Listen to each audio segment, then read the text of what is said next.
We're about finished up with the straddle track, and I've got Justin and Abraham. They're going to sit there and they got to clean up all the mats, pick up all the trash. They got some wood left loading. A lot of cleanup work to be done. The AC has some problems with it. Had to work on it this morning, had some leaks. It's been getting hot in here. Yeah, being encouraged is a lot better than where we were at before. Instead of having to stay down there for a week. It's only about an hour and a half ride from the house. I try to pick everybody up. Get to be home every night. That's a whole lot better than living out of a hotel.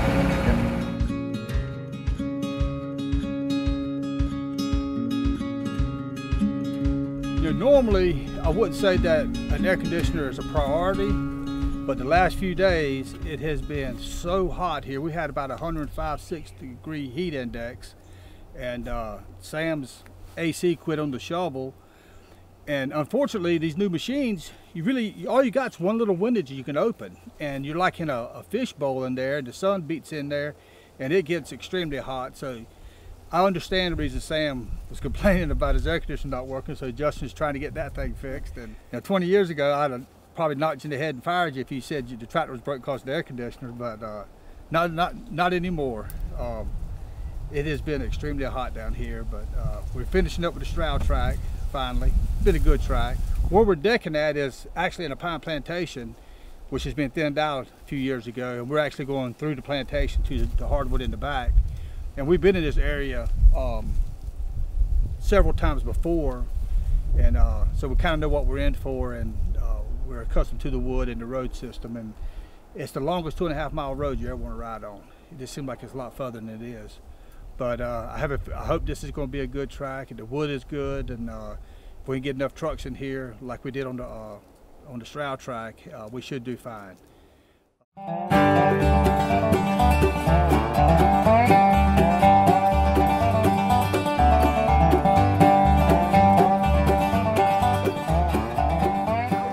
Most of last year with the shoulder bothering, with the orthopedic surgery in February this year, I had 2 different tears in the rotary hip, and I had surgery the 1st of March. I had about 12 boring long weeks. I've just been back like 2 weeks now.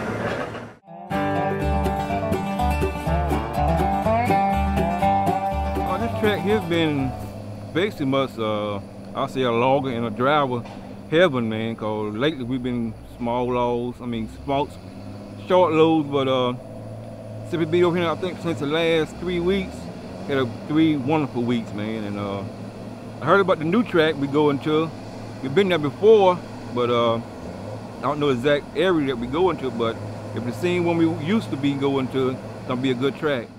I'm at the shop this morning, and we're trying to get the clown bunk, get it ready to load up and move.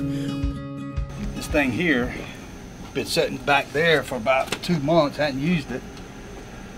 Yesterday, we'll get it out so we can carry it to the track we're moving to down the Cape Fear lowlands, and of course it wouldn't start. So I jumped it off, drove it around the shop. We're gonna run it down the road a little bit to warm everything up. Got it around the front of the shop there, and because everything's electric on it now, it cut off in the middle of the road. Couldn't get it started. The alternator quit working on it. Finally charged the battery up enough. I got it back around here, and we put another alternator on it. I let the batteries charge up overnight, so hopefully it'll work now. We're fixing to see.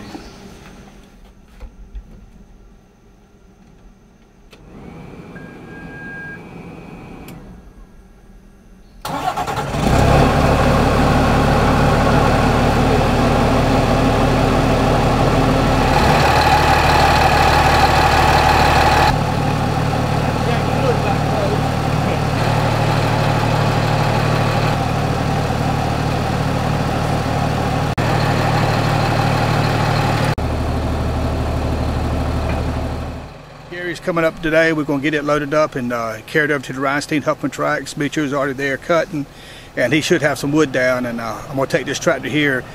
Of course, the road has grown up like a tunnel, and we got to get it open back up. We got to get the bushes off the side of the road so the sun can get back to it, and that's what I'll be doing with the clown bunk to start with.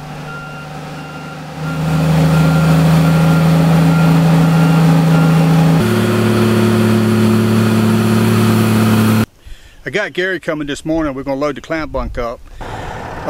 We gotta, man, a lot of stuff's got to be done to get it on there. We get that tractor there moved over there. I think we have. There's some new log trailer that needs brakes right now. Wayne said both his knees, and the one I got dropped, they on his knees. Well, what we'll do, cause Antonio and them guys like to work on Saturday, get them all up here, and they do too on one side. Oh yeah, and we've got a machine here now to flip this thing over and get it pretty easy. Where you gonna lay that? Just pull it straight out, and we'll pop back it up there.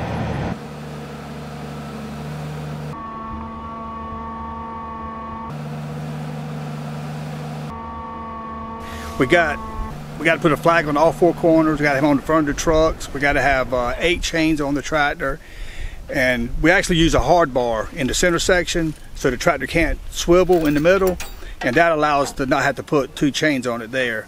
But it takes a good 35-40 minutes just to chain one of these things down with all the regulations and stuff we got to deal with. Put electronic on it, just shut it right down. You got to go to work with me so you can drive it. Okay. You ready? Charms up. Come get me. Oh yeah. Up there. So hook the seat and I'll get up there with you. I'd love to take it to work, but I can't today. That's right. Good job. All right. Say thank you. That got all dirty. Say thank you. Say bye-bye. Bye-bye. Say thank you. Thank you. See you, buddy. Gary, we'll put something.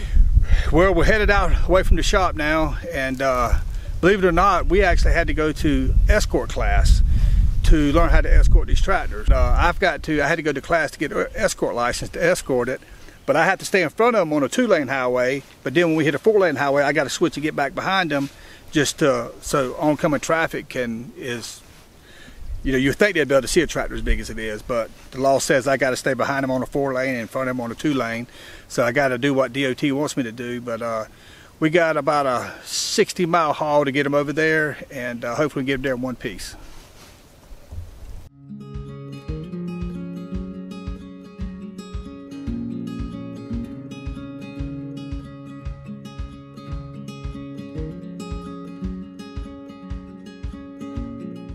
You know, this area that we're in is off of Cane Tut, and Heading Bluff is off of Cane Tut Road. It's a loop road. And this place is, I mean, we're not far from Wilmington, so there's a lot of filming and stuff takes place on here. Matter of fact, right up here on Cane Tut Road, there's a house there that The Conjuring, well, a scene of The Conjuring movie was filmed there. So this area is, it's got movie history, and from the old timers that I've talked to, the place down here, 7 Mile Road, and that area there, this was the town back 40, 50, 60 years ago. And I mean, people used to float their goods down the Cape Fear River, and they would get off and they would walk back up the 7 Mile Road, which is right through the woods from here, and walk all the way back to Fayetteville. And it's crazy to be back here now and to see how far we are from civilization, so to speak. I mean, there's probably 40 or 50,000 acres in here. Well, probably not that much. Probably 20,000 acres in here that there's no roads to. It's all on the Cape Fear River. To think that 60, 70 years ago, that was the town, and out where people are now was, you lived out in the country then. It's just funny how things change, but this place that we're working in has got a lot of history. I mean, we found a bunch of old steam shovels and steam donkeys and old train stuff that we had shown earlier.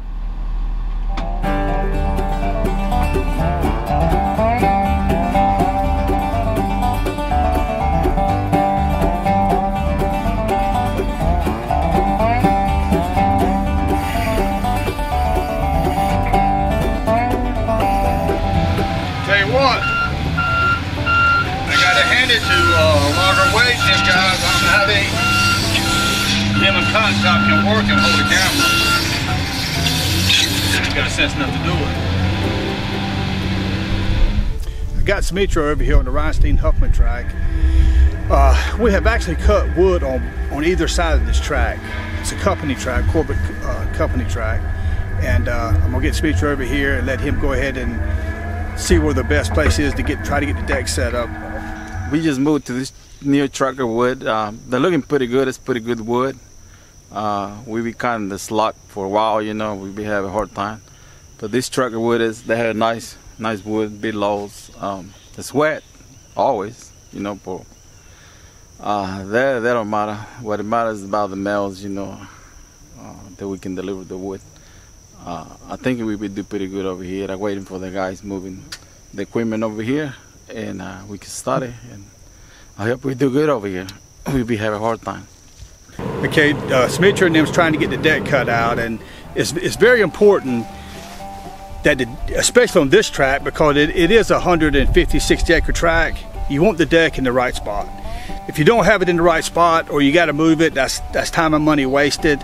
And if you get it set up properly in the beginning, it makes it a lot better for the truck drivers. The trucks has got to be able to come in and turn around and be able to pull out to the trim up area by themselves. We don't have a lot of people out here. We don't have a tractor dedicated to push trucks in and out. So it's important that we get all the mats laid down and the loaders in the right position the first time, because if you don't, we will lose 5 to 6 loads a day if a tractor's got to push a truck in or off, you know, or every truck in and out. So, you know, Smitcher's good at this. He's been doing it a long time. He knows how the track's laid out in there. I do want to say something. I have a newfound respect for logger wade and cotton top and stump jumper, because it is hard to run a logging job and try to film yourself too. I don't know how y'all guys do it. I have to get somebody to help me do it, but I just want to give a shout out to y'all guys, and I appreciate y'all's videos, and I hope you continue to watch mine.